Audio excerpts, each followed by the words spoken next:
Hello, and welcome to another episode of Accounting Insiders Podcast. I am Gary DeHart, the publisher of Insightful Accountant and the host of Accounting Insiders. And today I have my guest is Deneen Dias from Botkeeper is joining me.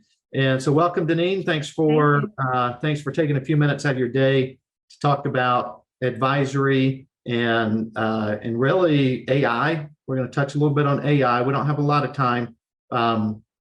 So we talked about these two things and kind of the reluctance, and I don't know if reluctance is the right word, but the hesitance maybe of the accounting profession of adopting these technologies. So before I start beating you up with a bunch of questions, I was looking at your LinkedIn profile, and Latrobe, is that where you grew up? Latrobe. And Yes. and we used to drink a beer that was brewed in the glass-lined tanks of Old Latrobe. Yes, and what beer is? I can't remember the name. Rolling Rock. Rolling Rock. Yes, that's still around, right? It is. It's been bought by Budweiser, but it is still around. Oh, really? Yeah. That's so funny. I saw that on your LinkedIn profile. I'm like, wow, I haven't heard that in a long time. So speaking of profiles, give us just like the 1 minute highlight of who Deneen is. Sure. Yes. Well, thank you so much for the opportunity to share some of my background and some insights. I really have spent the last 15 years of my career helping firms evolve through the use of technology. And traditionally, I used to work at CPA.com. It was really helping firms embrace the cloud. So back in 2008, when I started, firms were not ready for the cloud. They would even complain about, not being ready for email.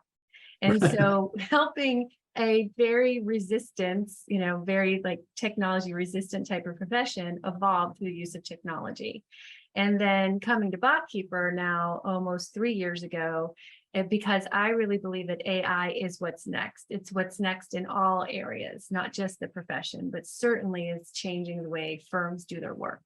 And so that's what I'm really passionate about, is bringing, not in a scary way, but in imagine an amazing world where, right? And this is the way the world is going. This is the way technology is going. So embrace it, don't fight it, because it's going to be an exciting changes that are happening. And through those changes, opportunity abounds. And I've not messed around with Chat GPT, but a buddy of mine was talking about it the other day. He said that he and his wife, sitting around on a Saturday, they just pulled it up. Again, I don't even know how to do that, and said, hey, write us a children's story about a fish in France. Okay. With fish swimming in the Seine, France. And so in a very short period of time, again, he didn't say the specifics of it. Basically, it came back with a story about a fish named Henri who was swimming in the Seine, and it talked about the different things he saw as he swam up the Seine River. And then, they're like, well, change this to that. And it changed it. And they're like, well, we want a different name. So it gave them a different name. Pretty crazy stuff. So how does that technology impact our profession? Yeah. Well, it's just an example of how AI is changing the way we work, changing the way we produce things. And it's in its infancy. Chat GPT, it's in its infancy. It just launched. But imagine that book today. In a year, that book is going to be even better in a year, right? It's going to be accurate. And I'm thinking about this week, I went in and I spoke at my daughter's school. My daughter's in 5th grade, and it was career day, and they asked people to come in and speak. And so I went in and I didn't really speak about Botkeeper, but I was speaking more about AI, about technology, about innovation, about disruption. And what does this mean for kids? And one of the things that I pulled up from the World Economic Forum, I'm going to look at it, is in 2020, 60% of the work was done by humans and 33% was done by AI. But in 2025, which is only 2 years away, they're predicting that 53% of the work is going to be done by humans and 47% of the work is going to be done by machines. So in 2 years, it's going to be 50-50. Right? That's a change. That's a change. And so in 2 years, imagine what the profession is going to be like. I envision a world where businesses can say, Alexa, could you give me my Q4 earnings? Now, if Alexa is going to be able to tell a business what their Q4 earnings is, because that's the power of the data. We have all this data at our fingertips, and we can ask questions of the data in the way before someone had to look it through. But if businesses can ask Alexa for their Q4 earnings, what are firms going to need to do? And what are firms doing now to get to that place? What automation are they putting in place now? How are they taking advantage of the AI now to be looking at the data now in a whole new meaningful way so they can have those advisory discussions with their clients? And to answer your question, I think of a couple of things of why are they not moving faster? Because I agree with you. At every conference of the last 10 years, we've been hearing it from the thought leaders: move to advisory, move to advisory, move to advisory, right? Ad nausea, we've been hearing it. So why is it not happening? I think two reasons. One, I think talent has fear. They have fear that they don't know, they're not used to giving the business advice. They're really good at collecting the data and reporting on the data. And that's what they've always done. And they're comfortable with that. They're comfortable with the numbers. They're not used to making meaning of the data. They're not used to telling stories with the data. They're not used to having the data at their fingertips so that they can look at the information and start advising on the information. So it's not comfortable to them. It's not what they've always done. And so they're resisting it a little bit, but there's just some fear. What if I give bad information? What if I make a bad recommendation? What if this business doesn't do well because I gave them a suggestion? And so there's fear there, right? That's number one. And then number two, it's just a muscle that they haven't built. So what I tell firms to do is hire in the data analyst, hire in the controllers, hire in the CFOs, bring that talent into your firm and set them loose on your clients. And then bring all of your other staff to those meetings. That's how they learn. That's how they build that muscle. And I also tell them they don't have to be the experts. You can start asking questions and having conversations with your clients. You're not telling them the answers. You're helping them get to their own answers. So it's just like, I think it's exciting, and it's a place they're kind of fighting to go. But once they go there, the staff are going to love it, right? And the clients are going to love it, because that's what the clients are asking for. Clients are asking for dashboards. Clients are asking, they don't care about a financial report. They are asking for conversations about their business. They want to transform digitally, and they're asking for these things. And firms are prime to be the type of the advisor that can meet those new client needs.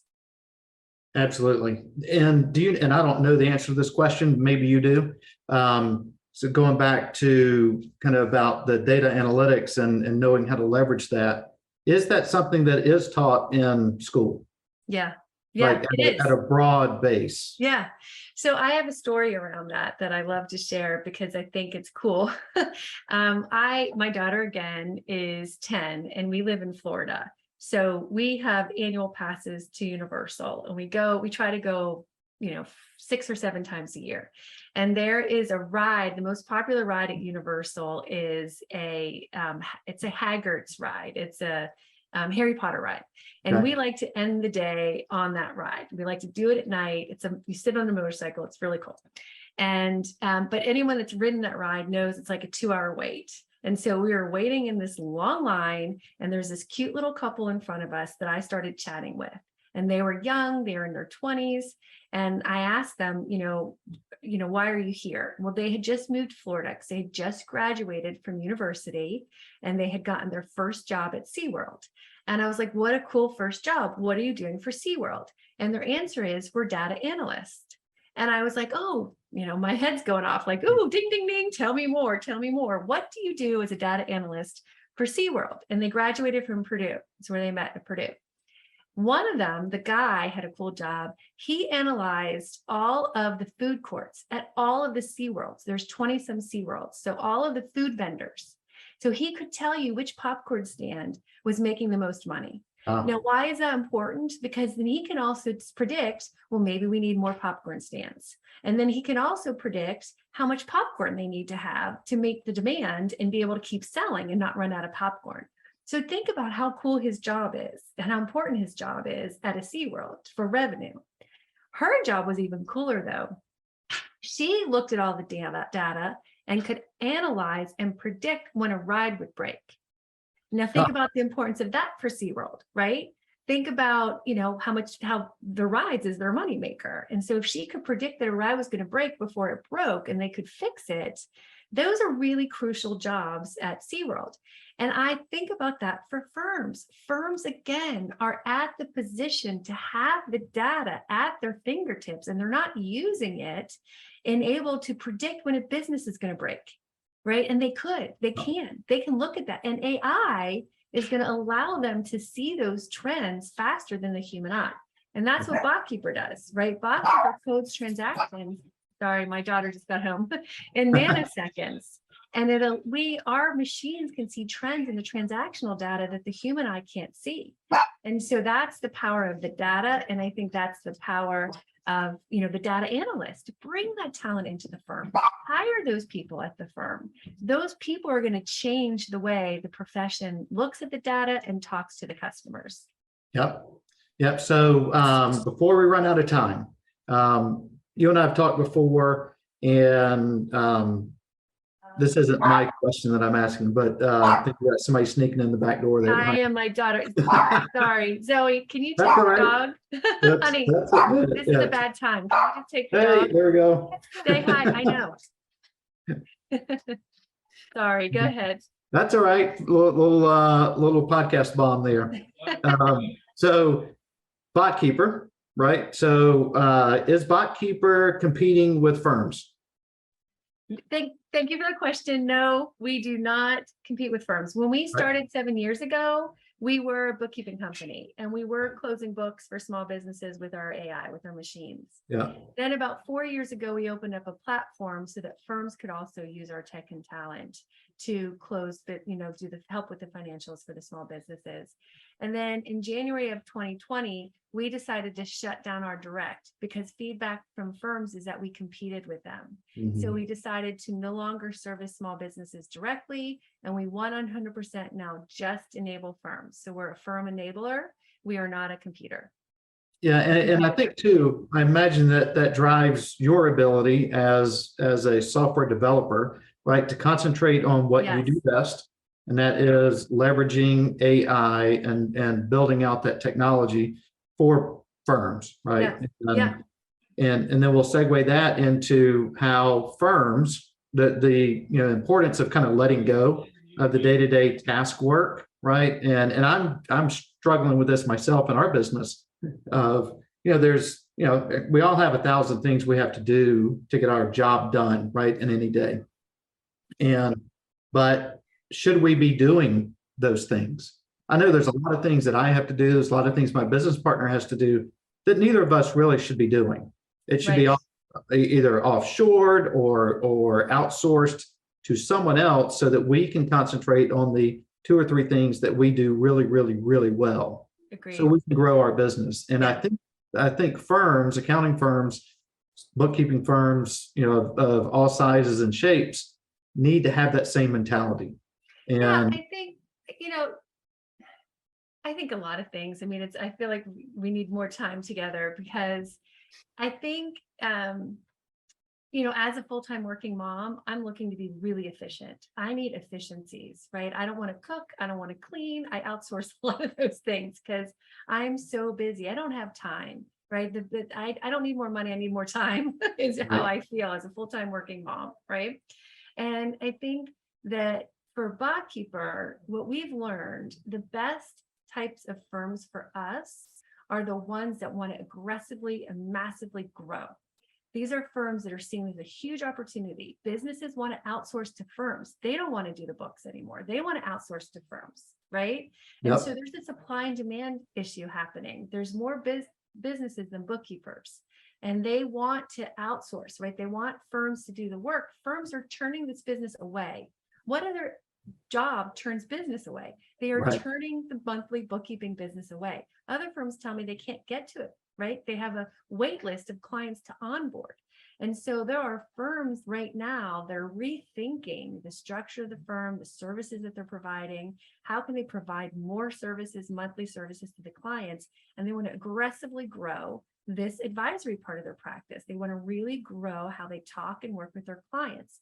Those are the right types of firms for us because they are open to change. They're open to letting go. They know they can't double the amount of customers that they have at the rate of humans. They want to do it at the rate of technology. So those are the firms that want to automate. They have process improvement people. They put structure in place. And so those are the right fit firms for us because we're the partner that can come in there and help them aggressively grow.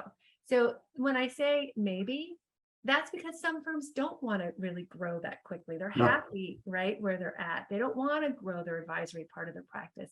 That's a decision. That's okay. But to your point, if you want to grow your business, you've got to let some of those mundane things go.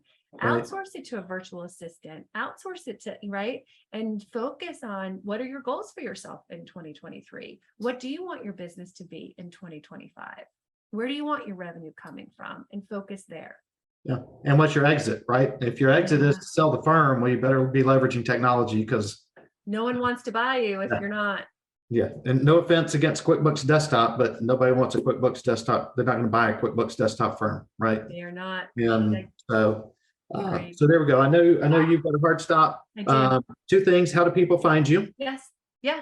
You can email me. I love talking about these things. Obviously, I'm very passionate about it. My email is Deneen. That's D as in David, E, N as in Nancy, E, the third E, N as in Nancy, at botkeeper.com.